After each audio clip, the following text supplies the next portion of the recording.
العالمين الصلاة والسلام على الأنبياء والمرسلين أشهد أن لا إله إلا الله وحده لا شريك له وأشهد أن محمدًا عبده ورسوله صلى الله عليه وعلى آله وصحبه وسلم.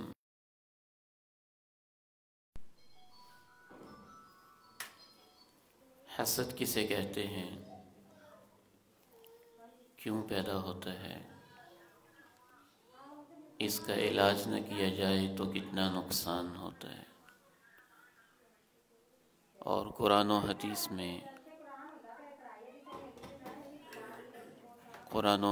میں حسد کا علاج کیا ہے؟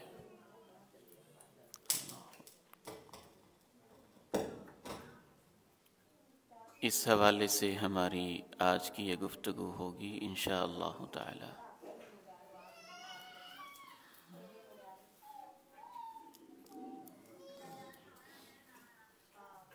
حسد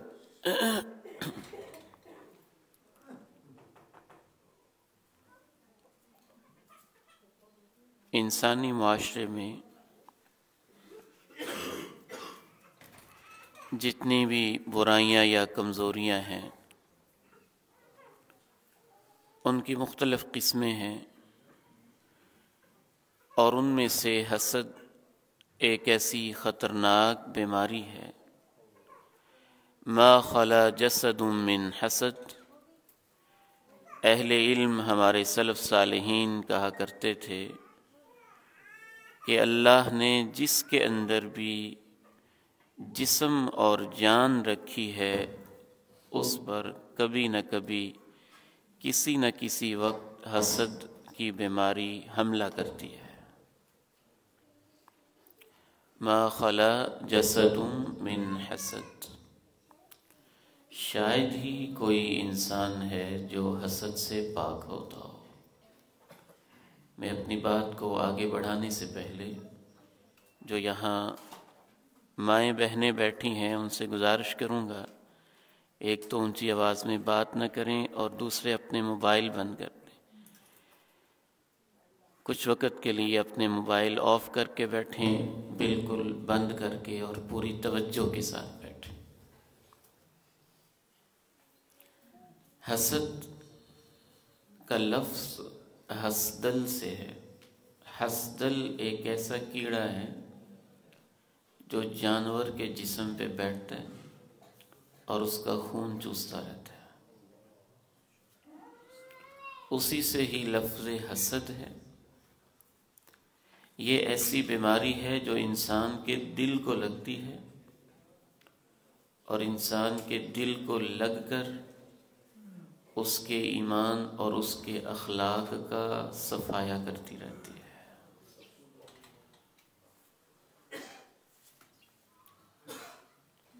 حسد کا معنی تمنی زوال النعمت عن المحسود. دل میں یہ خواہش رکھنا کہ جس سے حسد مجھے ہو رہا ہے اس کے پاس کوئی نعمت باقی نہ رہے.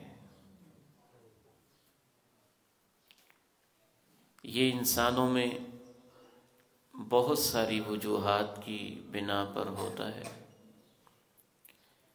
آسمانوں پر بھی سب سے پہلا گناہ حسد کا تھا اور ابلیس نے جناب آدم سے حسد کیا تھا. جب اللہ تعالیٰ نے جناب آدم کو عزت دی، مقام دیا، شیطان سے کہا کہ انہیں سجدہ کرو، تو حسد کے اندر مبتلا ہو گیا. اسجد لمن خلقت طینا. میں آگ کا بنا ہوا ایک خاکی انسان اور مٹی کے بنے ہوئے پتلے کو کیوں سجدہ کروں؟ زمین پر بھی سب سے پہلا گناہ حسد کا ہوا تھا. ابھی انسان نے 2-4 قدم ہی زمین پہ چلے تھے اور ابتدائی دور تھا. جناب آدم کے 2 بیٹے قربانی کرتے ہیں، ایک کی قبول نہیں ہوتی، دوسرے کی جاتی ہے.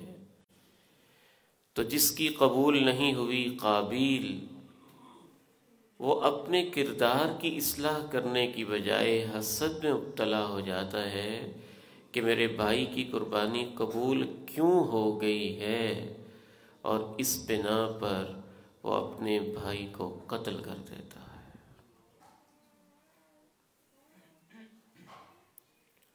چار اسباب میں آپ کے سامنے، کسی انسان سے ہمیں کوئی کام پڑا، اس کو اللہ نے عزت دی، اس کو دولت دی، اس کو شہرت دی، اس کو جائیداد دی، اس کو منصب دیا، اس کو عہدہ دیا، اس کو مقام دیا، ہمیں اس سے کوئی کام پڑا، وہ کسی مجبوری کی وجہ سے ہمارا کام نہ کر سکا، یا زندگی میں اس کے ساتھ ہمارا تھوڑا بہت کوئی اختلاف ہو گیا، یا کسی موقع پہ اس نے ہمارے حق میں کوئی غلط بات کہہ دی یا غلطی کر دی، تو ہم اس کی غلطی کو، اس کے کام نہ کرنے کو، اور اس کے ساتھ جو معمولی اختلاف یا جھگڑا ہوا تھا دل میں ایسے بٹھا لیتے ہیں کہ پوری زندگی دل سے نکالتے ہی نہیں، جس وجہ سے ہمارا دل حسد اور کینے کے ساتھ بھر جاتا ہے۔ امام غزالی رحمہ اللہ لکھتے کہ بعض دفعہ حاسد انسان جس سے حسد کر رہا ہوتا ہے اس کو محسود کہتے ہیں۔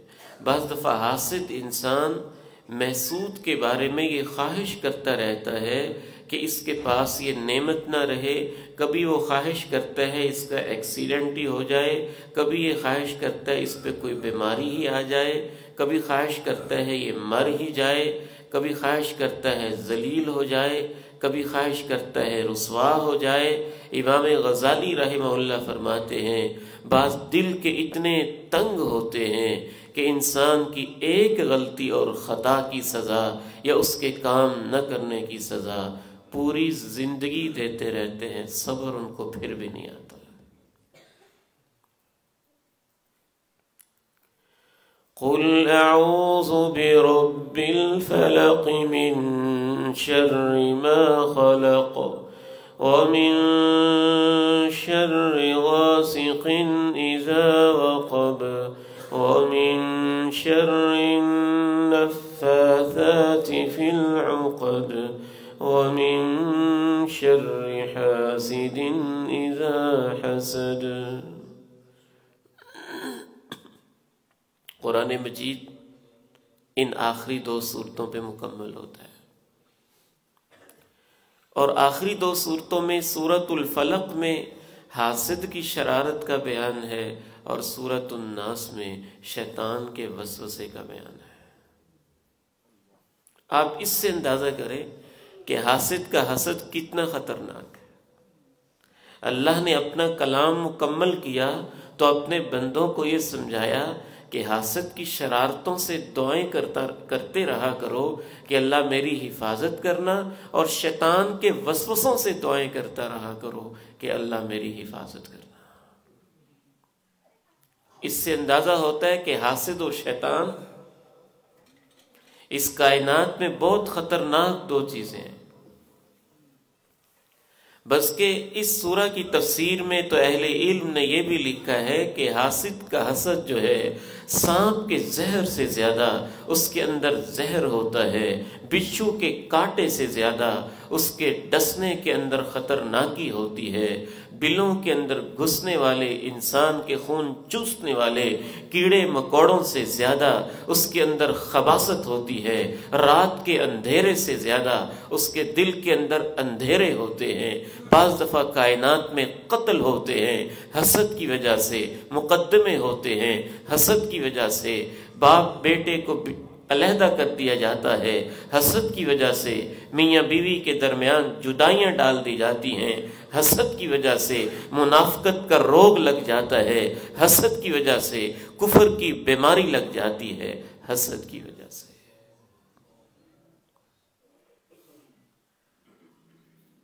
شیطان دھتکارا گیا حسد کی بنا پر، قابیل نے قتل کیا، حسد کی بنا پر یہودی ایمان نہ لائے تو اس کی بھی ایک وجہ یہ تھی کہ وہ کہتے تھے کہ یہ جو مسلمانوں کا پیغمبر ہے یہ ہمارے دادا کی لڑی سے کیوں نہیں آیا، یہ ہمارے دادا کے بھائی کی لڑی سے کیوں آیا ہے، جس کو آپ کہتے ہیں نا شریکہ، کزن لگتے تھے نا۔ حضرت ابراہیم علیہ السلام کے دو بیٹے جناب اسماعیل جناب اسحاق، یہودی جناب اسحاق کی نسل میں سے ہیں، اور ہمارے پیارے نبی صلی اللہ علیہ وسلم جناب اسماعیل کی نسل میں سے ہیں۔ آپ کے آنے سے پہلے تو آپ کا انتظار کرتے تھے، جب آپ تشریف لے آئے تو پھر کہتے تھے کہ ہمارے دادا جی جناب اسحاق کی نسل کی بجائے ہمارے دادا کے بھائی جناب اسماعیل کی نسل سے آخری پیغمبر کیوں آیا، ہم نہیں مانتے۔ مشرکین مکہ کے اندر بھی ضد اور انا کی ایک وجہ حسد تھی۔ لولا نزل هذا القرآن على رجل من القريتين عظيم،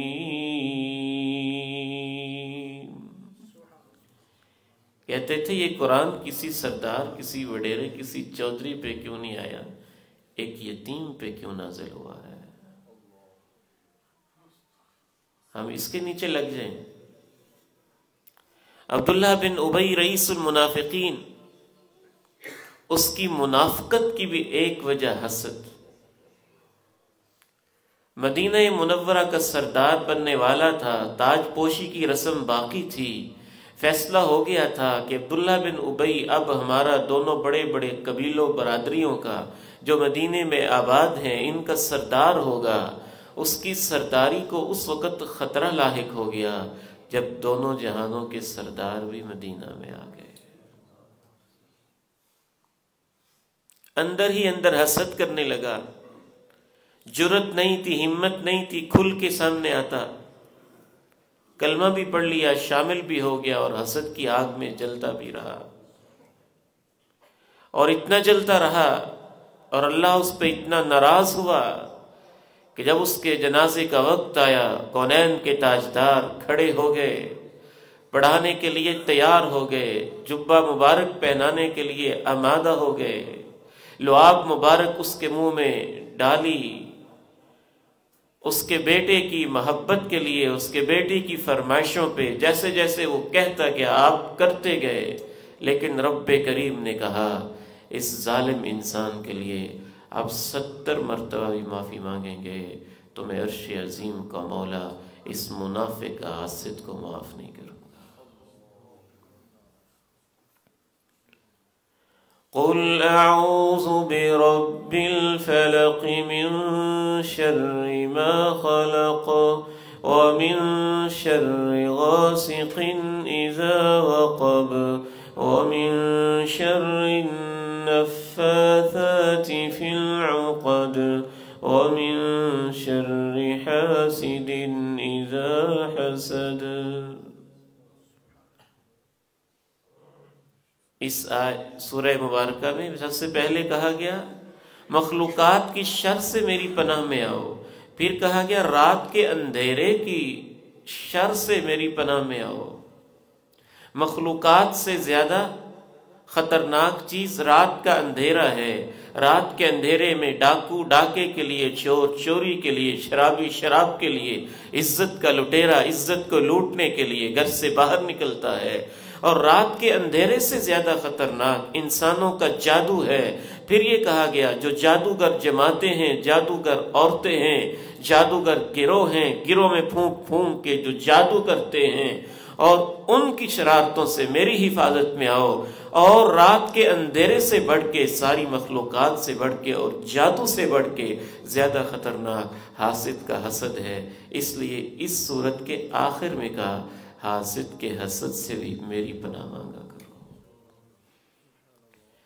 قل اعوذ برب الفلق من شر ما خلق ومن شر غاسق إذا وقب ومن شر النفاثات في العقد ومن شر حاسد إذا حسد۔ سب سے پہلی وجہ حسد کے اندر مبتلا ہونے کی یہی ہے کہ ہم واقف نہیں ہیں کہ یہ کتنا بڑا گناہ ہے۔ نمازی نماز بھی پڑھتا ہے، حسد بھی کرتا ہے، حاجی حج بھی کرتا ہے، حسد بھی کرتا ہے۔ میری ایک ماں، میری ایک بہن، میری ایک بیٹی مصلے پہ بیٹھ کے اللہ اللہ بھی کرتی ہے، اپنی بہو سے، اپنی دیورانی سے، اپنی جٹھانی سے، اپنی کزن سے، اپنے رشتہ داروں سے حسد بھی کرتی ہے۔ ایک کاروباری کاروبار بھی کرتا ہے، نماز بھی پڑھتا ہے، حسد بھی کرتا ہے۔ ہم واقف ہی نہیں کہ حسد کتنا بڑا گناہ ہے۔ یاد رکھیے، جو اللہ نے مجھے دین کی سمجھ دی ہے، قرآن کا میں ایک طالب علم ہوں، مجھے تو اس بات کی سمجھ آئی ہے کہ بعض دفعہ زانی کے زنا سے زیادہ، شرابی کے شراب سے زیادہ، چور کی چوری سے زیادہ، ڈاکو کے ڈاکے سے زیادہ حسد کا گناہ ہوتا ہے۔ وجہ کیا ہے؟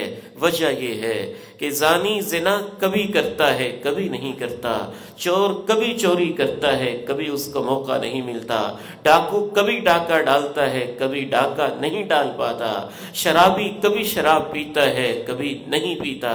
لیکن حسد کی بیماری دل کو لگتی ہے، اور جس کے دل کو یہ روگ لگ جاتا ہے وہ ہر وقت حسد کرتا رہتا ہے۔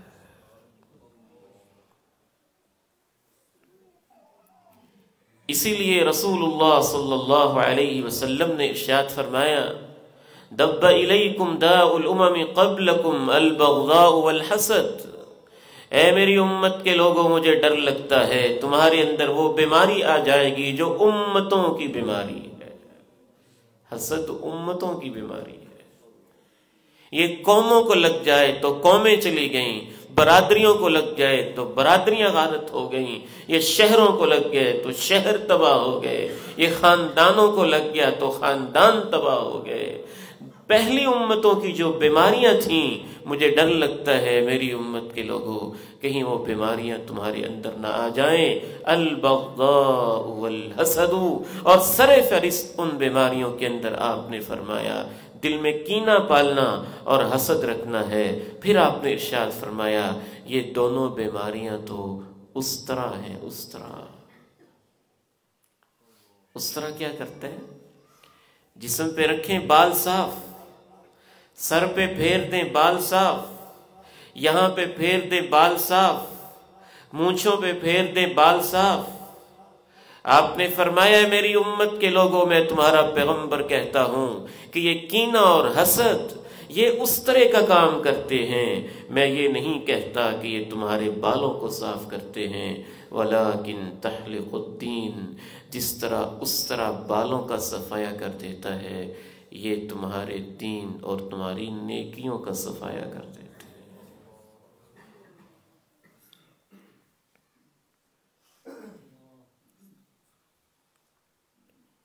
قل اعوذ برب الفلق من شر ما خلق ومن شر غاسق اذا وقب ومن شر النفاثات في العقد ومن شر حاسد اذا حسد۔ اس کا دل زنگ آلود ہوتا ہے، حاسد کے دل میں خباثت ہوتی ہے، حاسد کے دل میں کمینگی ہوتی ہے، حاسد کے دل میں تنگ ظرفی ہوتی ہے، حاسد کے دل میں داغ دھبے ہوتے ہیں، حاسد کے دل میں منافقت ہوتی ہے، حاسد کے دل میں بے ایمانی ہوتی ہے، حاسد کے دل میں عجیب قسم کی حرکتیں، عجیب قسم کے خیالات، عجیب قسم کی اس کی دنیا ہوتی ہے۔ حاسد کا دل آہستہ آہستہ ایمان سے خالی ہو جاتا ہے۔ اسی لیے رسول اللہ صلی اللہ علیہ وسلم نے ارشاد فرمایا لا يجتمعان فی قلب عبد مؤمن الایمان والحسد، بندہ مومن کے دل میں ایمان اور حسد یہ دونوں چیزیں اکٹھی نہیں ہو سکتی۔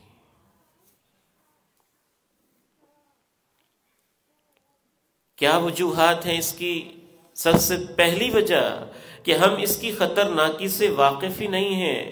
قتل کو ہم جرم سمجھتے ہیں، زنا کو گناہ سمجھتے ہیں، چوری کو گناہ سمجھتے ہیں، ڈاکے کو گناہ سمجھتے ہیں، شراب کو گناہ سمجھتے ہیں، اور ہم نے کبھی اپنے دل کا جائزہ لیا ہی نہیں، کہیں میرے دل کو حسد کی بیماری تو نہیں لگی ہوئی۔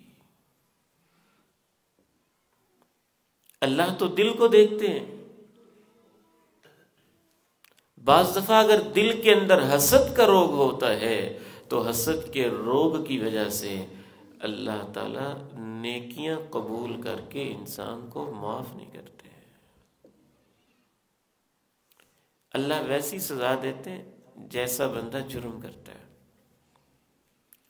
اب بندے کا دل حسد کے اندر مبتلا ہے اور وہ اللہ کے بندوں کو معاف کرنے کے لیے تیار نہیں ہے، تو اللہ کہتے ہیں میں بھی تجھے معاف نہیں کروں گا۔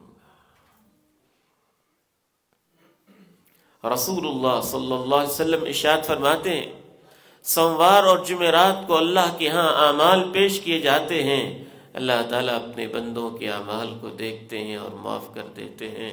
اللہ کہتے ہیں 2 بندوں کو میں معاف نہیں کروں گا،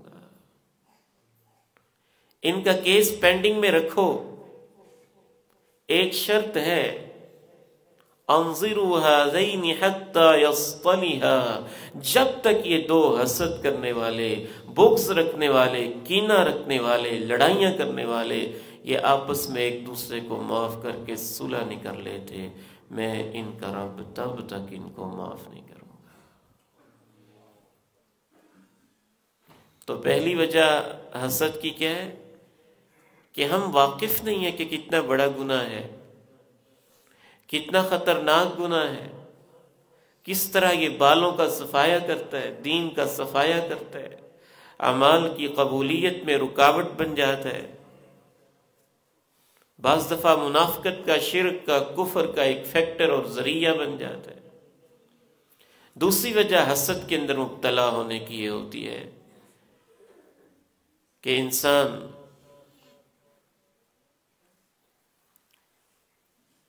بسا اوقات اللہ نے اس کو ایک گھر میں، ایک برادری میں، ایک شہر میں، ایک گاؤں میں، گلی میں، محلے میں، خاندان میں، ضلع میں، صوبہ میں، ملک میں عزت دی ہوتی ہے، اور اس کی چوٹ، اس کی ٹکر، اس کے مقابلے میں اللہ تعالیٰ کسی اور کو جب عزت دینے لگتا ہے تو یہ اس سے برداشت نہیں ہوتی۔ گھر میں ایک بہو کی عزت ہے اور ایک دوسری بہو آ گئی، اب اس کو پروٹوکول عزت ملنا شروع ہوئی تو اس سے برداشت نہ ہوا۔ ایک بھائی ہے اور اس کے مقابلے میں اللہ نے کسی اور بھائی کو مقام دینا شروع کیا تو اس کو برداشت نہ ہوا۔ گاؤں کے اندر ایک چیئرمین ہے، ایک کونسلر ہے، ناظم ہے، کوئی نائب ناظم ہے، اس کو اللہ نے کوئی مقام دیا، اب اللہ کا فیصلہ ہے، اللہ کسی اور کو عزت دے رہا ہے، اس کے برابر کی چوٹ کا ہے، اس کے مقابل اللہ رب العزت اس کو مقام دینا چاہتا ہے تو اس کو برداشت نہ ہوا۔ اس وجہ سے بھی انسان حسد کے اندر مبتلا ہو جاتے ہیں۔ تکبر اس کو کہتے ہیں، اصل اس کی وجہ تکبر ہوتا ہے کہ انسان کہتا ہے میں بڑا ہوں، میرے مقابلے میں یہ کون ہوتا ہے میرے برابری کی دعویٰ کرنے والا، اس شہر کا سب سے بڑا عالم میں ہوں، سب سے بڑا مفتی میں ہوں، سب سے بڑا محدث مفسر میں ہوں، اور کون ہوتا ہے میرے مقابلے کے علم والا۔ امام ابن حزم، امام غزالی رحمہ اللہ لکھتے ہیں کہ یہ والی جو بیماری ہے یہ عموماً جتنا شعبہ کلوز ہوتا ہے اتنا یہ بیماری بڑھتی ہے۔ عالم عالم سے حسد کرتا ہے، قاری قاری سے کرتا ہے، امام امام سے کرتا ہے، مفتی مفتی سے کرتا ہے، مزدور مزدور سے کرتا ہے، کاروباری کاروباری سے کرتا ہے، سیاستدان سیاستدان سے کرتا ہے، غریب غریب سے کرتا ہے، امیر امیر سے کرتا ہے۔ جتنا شعبہ کلوز ہوتا جاتا ہے، چونکہ اس شعبے کے اندر اس کو اپنی عزت خطرے میں نظر آ رہی ہوتی ہے، تو اتنا زیادہ حسد بڑھتا جاتا ہے۔ ایک امیر آدمی مزدور سے کیا حسد کرے گا، اور مزدور آدمی کسی چودھری وڈیرے سے کیا حسد کرے گا؟ ایک ڈپارٹمنٹ کے لوگ، ایک شعبے کے لوگ زیادہ آپس میں حسد کرتے ہیں، اور اسی قسم کی بیماری کا یہ نتیجہ ہوتا ہے کہ ایک خاندان کے لوگ آپس میں زیادہ حسد کرتے ہیں، اور ایک باپ کے بیٹے آپس میں زیادہ حسد کرتے ہیں۔ قُلْ أَعُوذُ بِرَبِّ الْفَلَقِ مِنْ شَرِّ مَا خَلَقَ وَمِنْ شَرِّ غَاسِقٍ إِذَا وَقَبَ وَمِنْ شَرِّ النَّفَّاثَاتِ فِي الْعُقَدِ وَمِنْ شَرِّ حَاسِدٍ إِذَا حَسَدَ۔ اس کا علاج کیا ہے؟ اس کا علاج بہت خوبصورت ہے، بہت خوبصورت علاج ہے۔ آپ اپنی اوقات کو سمجھ جائیں، اور یہ سمجھ جائیں کہ عزت و ذلت کے فیصلے اللہ کے ہاتھ میں ہوتے ہیں، اور اللہ آپ کی مرضی کے پابند نہیں ہے۔ قُلِ اللَّهُمَّ مَالِكَ الْمُلْكِ تُؤْتِي الْمُلْكَ مَنْ تَشَاءُ وَتَنْزِعُ الْمُلْكَ مِمَّنْ تَشَاءُ وَتُعِزُّ مَنْ تَشَاءُ وَتُذِلُّ مَنْ تَشَاءُ بِيَدِكَ الْخَيْرُ إِنَّكَ عَلَى كُلِّ شَيْءٍ قَدِيرٌ۔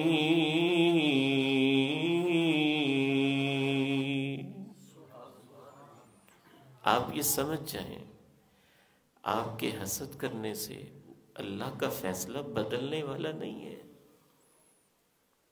آپ کے حسد کا نقصان آپ کو ہوگا، نہ اللہ کے فیصلے بدلیں گے، نہ جس کو اس نے عزت دینی ہے اس کی عزت میں کمی آئے گی۔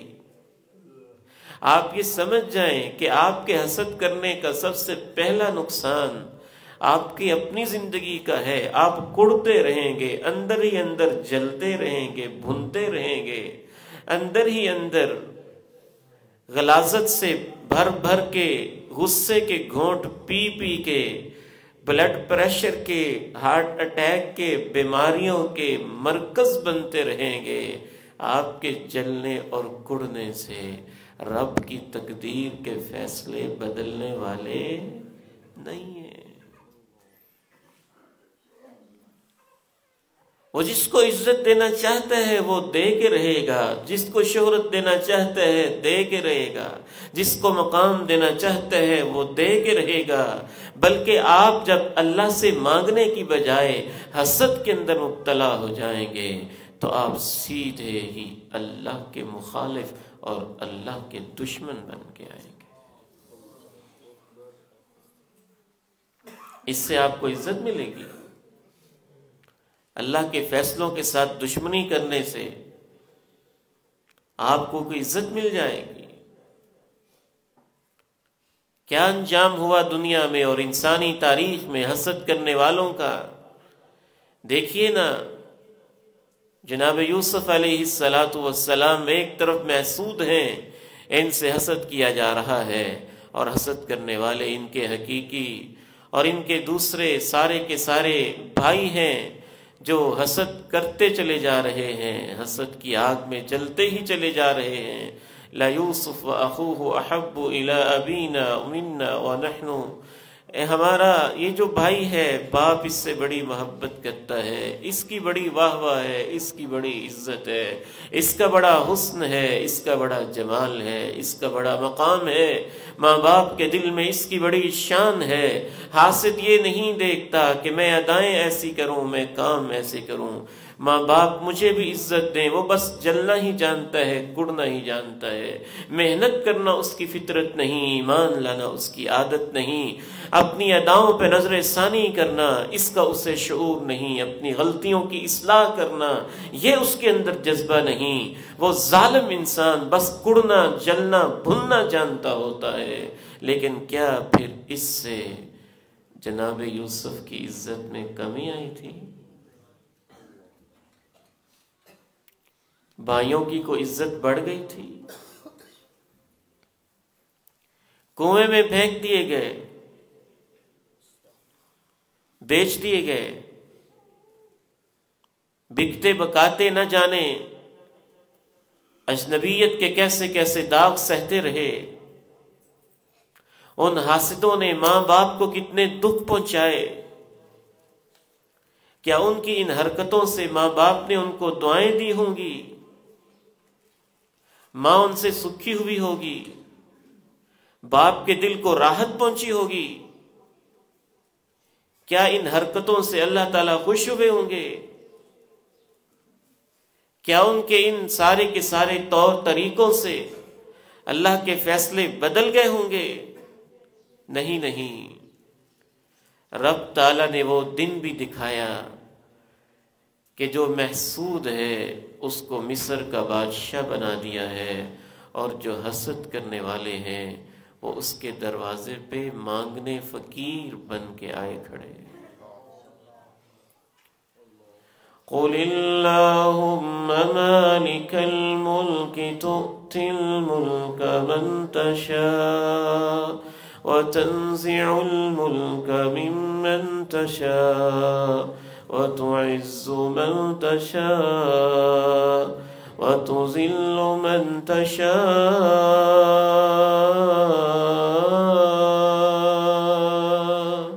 بِيَدِكَ الْخَيْرُ إِنَّكَ عَلَى كُلِّ شَيْءٍ قَدِيرٌ۔ تو حسد کی پہلی وجہ ہم اس گناہ سے واقف نہیں، کتنا بڑا گناہ ہے۔ حسد کی دوسری وجہ انسان کے اندر کا تکبر، انسان کے اندر کی انانیت، اور یہ کہ اس شہر میں، اس خاندان میں، اس گاؤں میں، محلے میں، گلی میں میں بڑا ہوں، کون ہوتا ہے میرے مقابلے میں آنے والا، میری ٹکر کا؟ اور انسان یہ بھول جاتا ہے کہ سب سے بڑی ہستی تو اللہ کی ہستی ہے۔ اس کا خوبصورت علاج یہ بھی ہے، سبحان ربی الاعلی، سبحان ربی الاعلی، سبحان ربی الاعلی۔ نمازی یہ پڑھ کے کیسے حسد کر سکتا ہے؟ اگر وہ سمجھتا ہو، وہ مانتا ہو کہ اللہ تو سب سے بڑا ہے، میں تو تیرا ایک عاجز بندہ ہوں، ناک سے لکیریں کھینچ کے پیشانی کو زمین پہ رکھ کے یہ مانتا ہوں کہ مجھ سے نیچے کوئی نہیں ہے اور تجھ سے اوپر کوئی نہیں ہے۔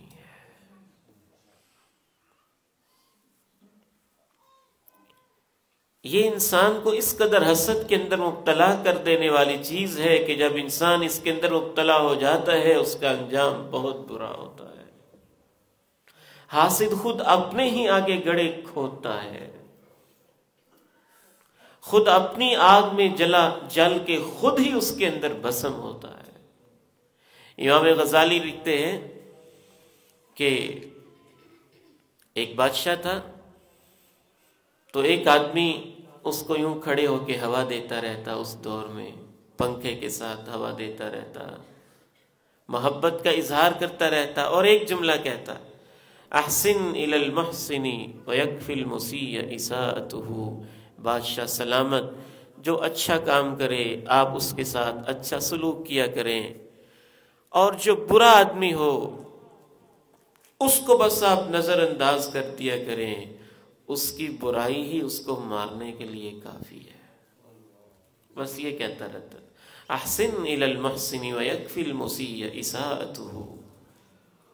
امام غزالی لکھتے ہیں کہ وہاں ایک نیا ملازم آیا، اس نے دیکھا کہ یہ بادشاہ کے بڑا قریب قریب رہتا ہے، ڈپارٹمنٹس کے اندر، کالجز کے اندر، سکولز کے اندر، یونیورسٹیز کے اندر، کاروباری مراکز کے اندر۔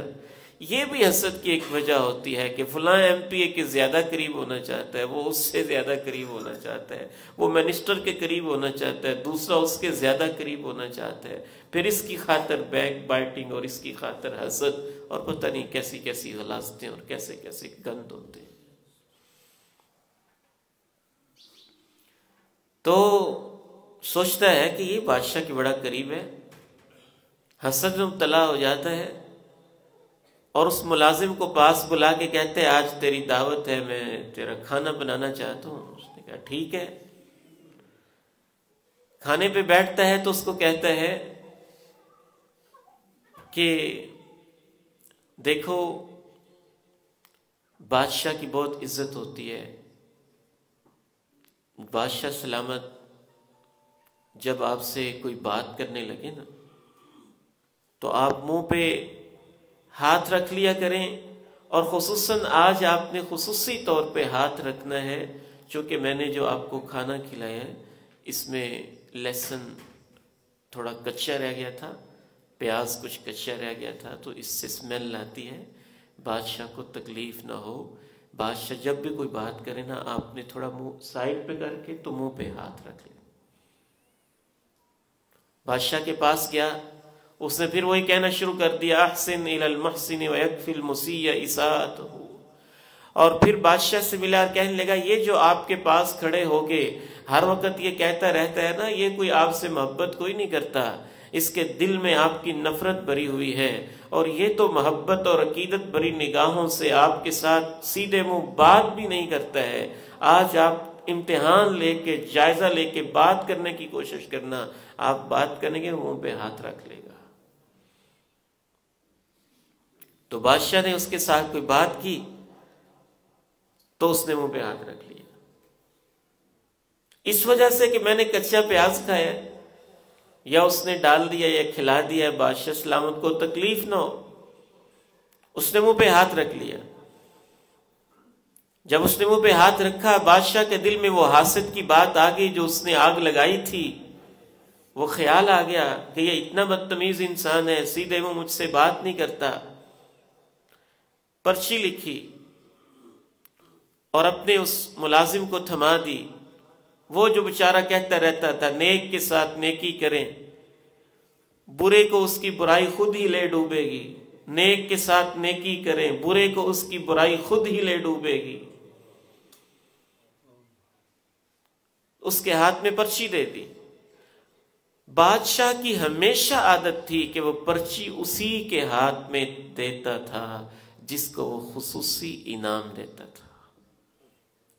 حاسد نے جب وہ پرچی دیکھی وہ حیران ہو گیا کہ آج تو اس کو انعام مل گیا ہے، تو وہ راستے میں جب جا رہا تھا اس نے بادشاہ نے پرچی دی، کہا فلاں جگہ پہ چلے جاؤ، میرے فلاں ملازم سے جا کے ملنا۔ وہ اس کو ملا اور کھولنی نہیں ہے، وہ ملازم ہی کھولے گا، خبردار جو اس کو کھولا تو وہی کچھ دے گا جو تمہیں دینا ہے۔ یہ حاسد راستے میں اس کو مل کے کہتا ہے کہ تمہاری بڑی مہربانی ہوگی، یہ پرچی تم مجھے دے دو۔ اس نے کہا چلیں آپ لے لیں، وہ سادہ بندہ تھا، اس نے کہا چلیں آپ لے لیں، اس نے لے لی۔ جب اس نے پرچی لے لی تو وہ حاسد بادشاہ کے دربان کے پاس پہنچا کہ بادشاہ سلامت نے پرچی دی ہے اپنے ہاتھوں سے، اور یہ میں لے کے آیا ہوں، اس کے اندر جو انعام ہے مجھے فوراً دے دیا جائے۔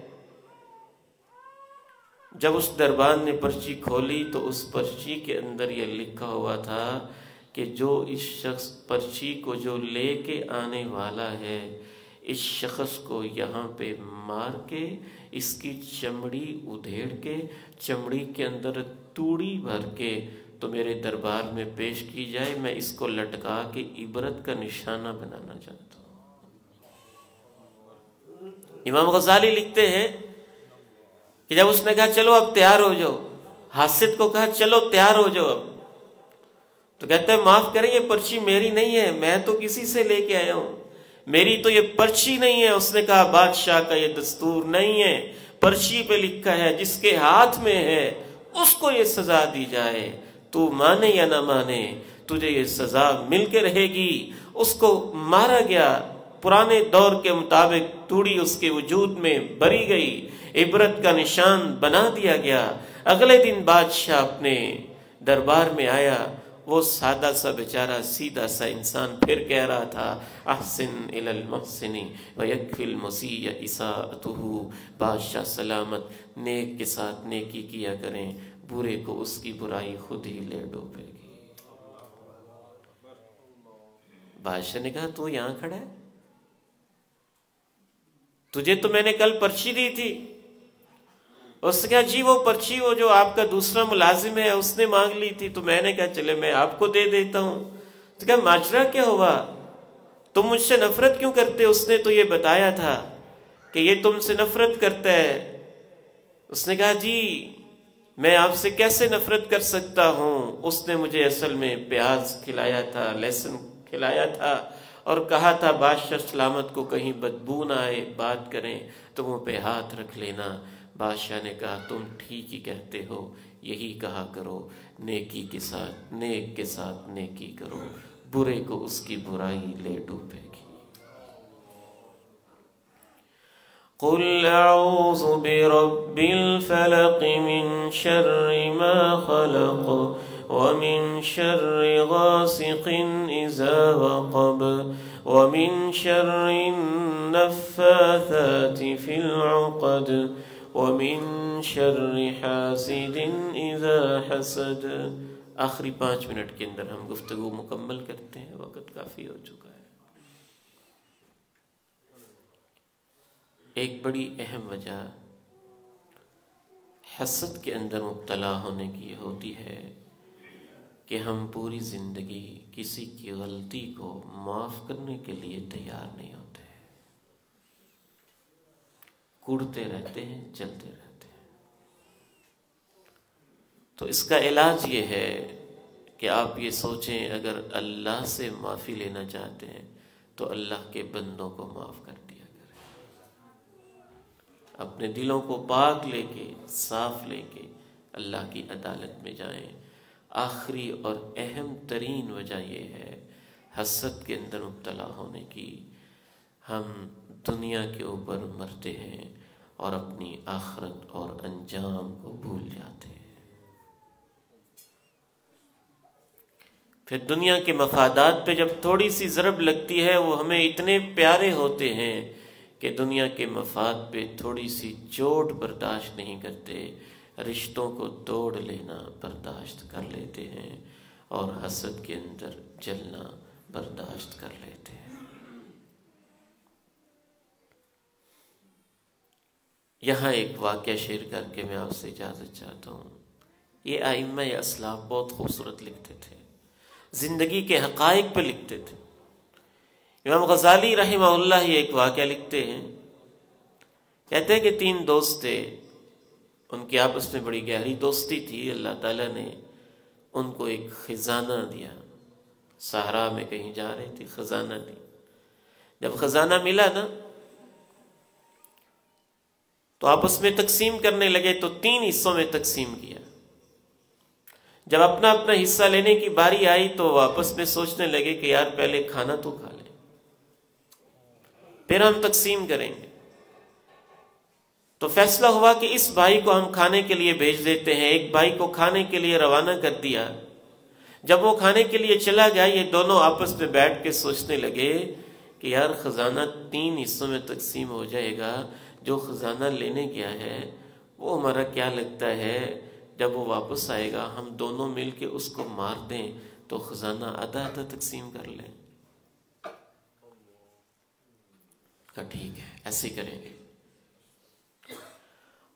یہ انہوں نے فیصلہ ادھر سے کیا، اور ادھر سے جو خزانہ تقسیم کر کے اپنا حصہ رکھ کے کھانا لینے گیا ہوا تھا، اس کے دل میں شیطان نے وسوسہ ڈالا کہ خزانہ 3 حصوں میں تقسیم ہوگا، تم کھانا لینے تو آئے ہی ہو، کھانے کے اندر اگر زہر ملا دو اور وہ دونوں کھانا کھا کے مر جائیں گے تو خزانہ تم اکیلے لے لو۔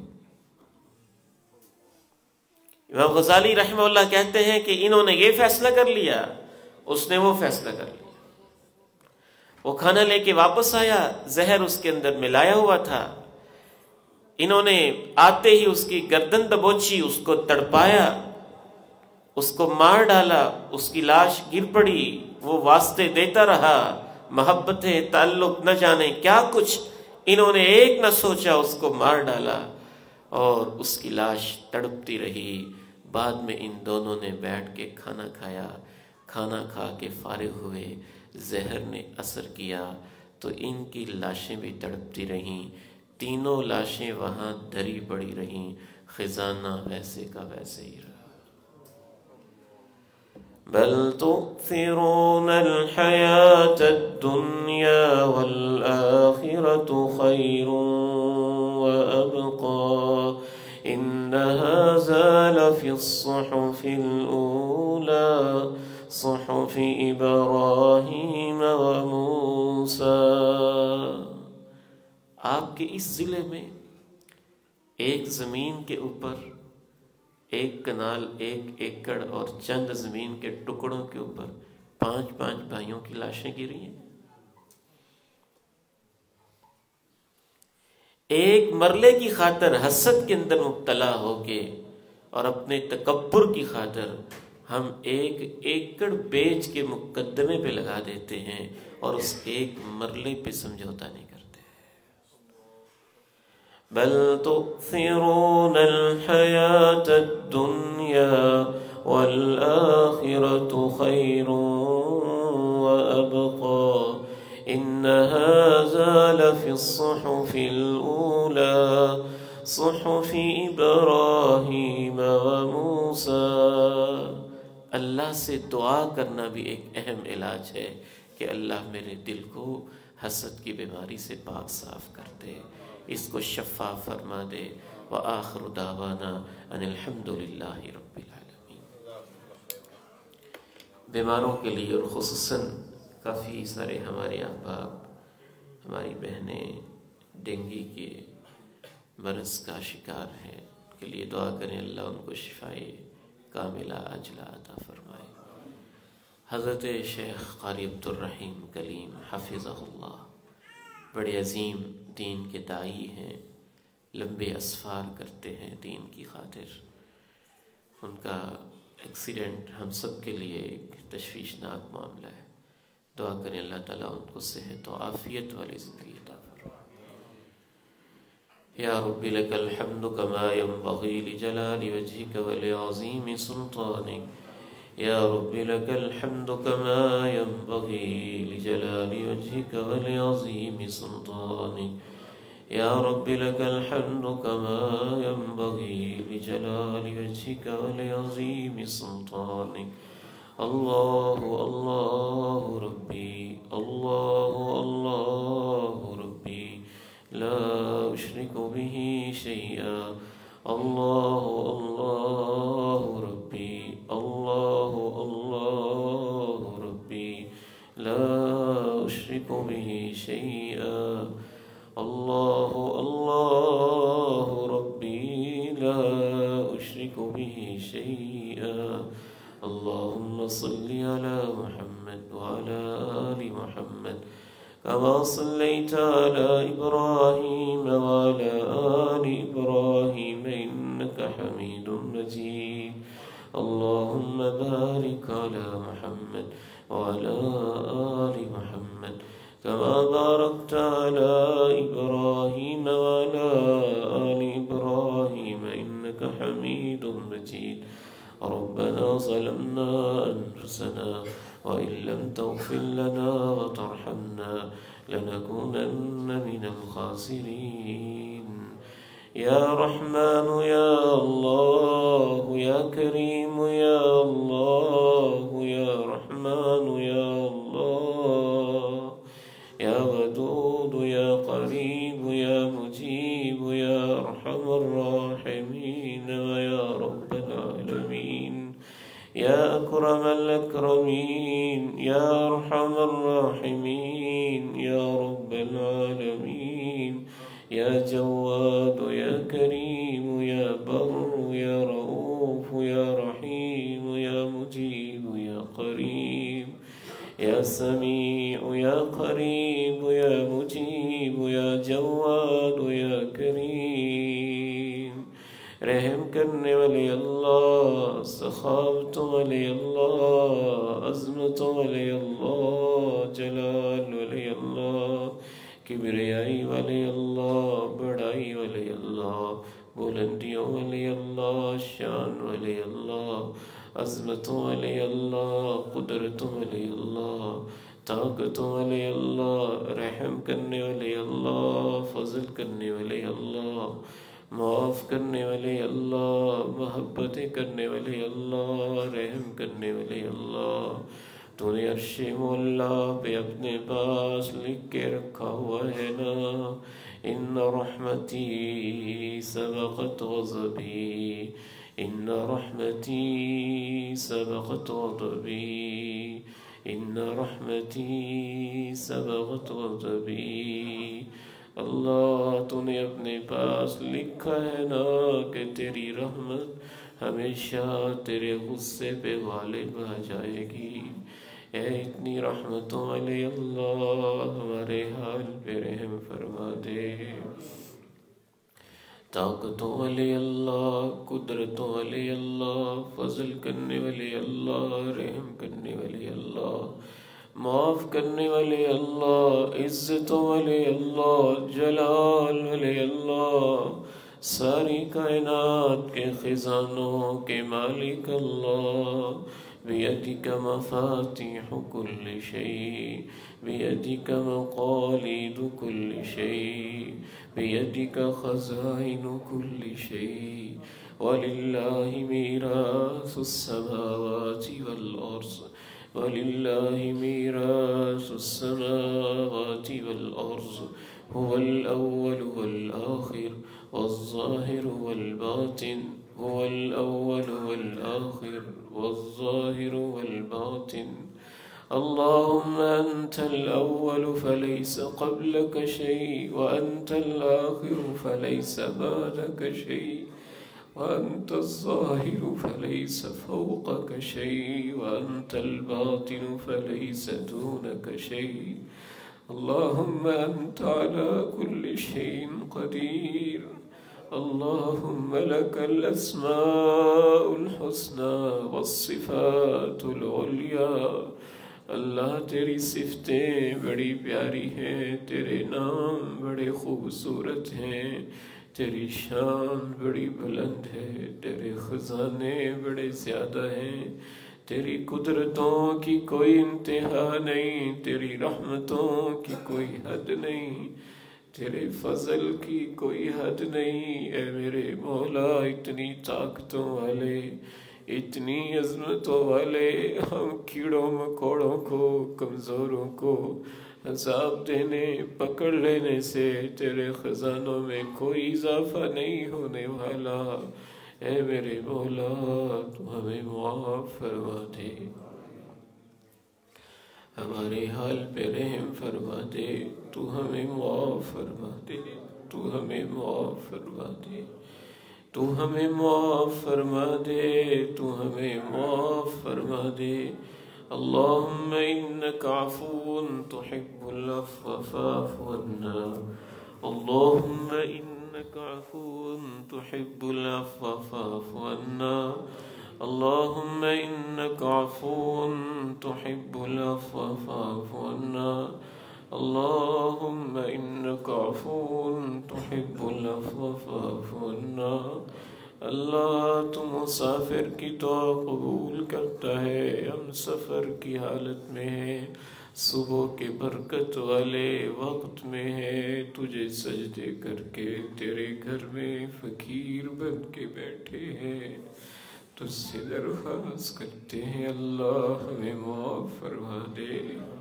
اے اللہ ہم میں سے جو بھائی بیمار ہیں ان کی بیماریاں دور فرما دے۔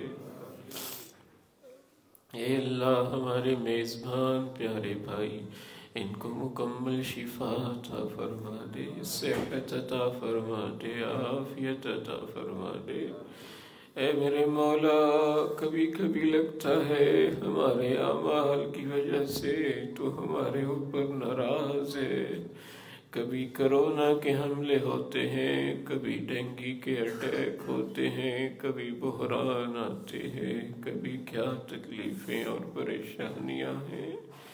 اے میرے مولا بس تو ہمیں معاف فرما دے، تو ہمیں معاف فرما دے، تو ہمیں معاف فرما دے۔